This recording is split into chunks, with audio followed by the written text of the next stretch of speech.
ពោខៀវកាស្គៀលព្រះនេត្រាឲ្យអនព្រាមណាកាលជាស្ដេចនាមស្រីភិរិចសម្រាប់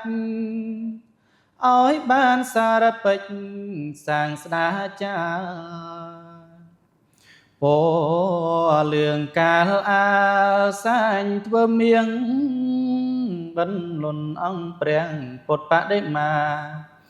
ព្រះអិនជាជាងឆ្នៃរចនាថ្វាយពោសាធុកា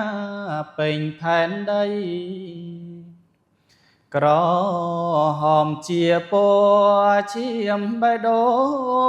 ងស្គៀលពីដើមទ្រូងដោយថ្មៀតថ្មីបិណ្ឌពើពួខាមព្រះជននីគង់រងជីវីជាស្បាយទៅពោសឲ្យទៀនដំរីសមមង្គលបវមាឆ្អិនឆ្អៅត្រូវរះបណ្ដេញមិនឲ្យនៅព្រមទាំងកូនចៅភរិយាណាហង្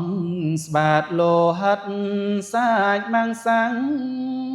អាសាញ់ខ្លួនតាំងបដូរមេត្តា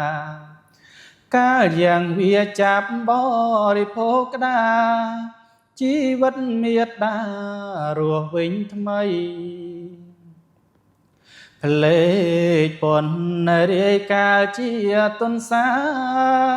យឲ្យទៀនពុំស្ដាយជីវិតអីលោតចូលភ្នួភ្លើងពុំថាអ្វីឲ្យជាចំណៃអនព្រាមណាកាលដែលបានត្រាស់ជាព្រះពុទ្ធជាមកុដត្រៃភពក្នុងលោកាពរទាំង5មួយនេសោតណាคล้ายមកកើតជាចៅពន់រាំងសីពេលនេះក្នុងលោកគេសន្មត់យកពណ៌នេះកាន់ជាសេចក្តីហៅទួងសាសនាព្រះចិនស្រីពីពេញផែនដីផ្ទៃពោធិ៍ធាយើងខ្ញុំរាល់គ្នាសូមគោរពវន្តាចំភពទងសាសនាសូមមានមង្គលឈ្នះមារីសត្រូវនានា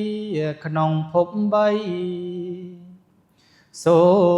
មឲ្យយើងខ្ញុំប្រញាប់ដល់ដើរកាន់តាមផ្លូវទៅបូរីជាស្ថានបរមសុខសួស្តីដោយព្រះបារមីនិព្វាន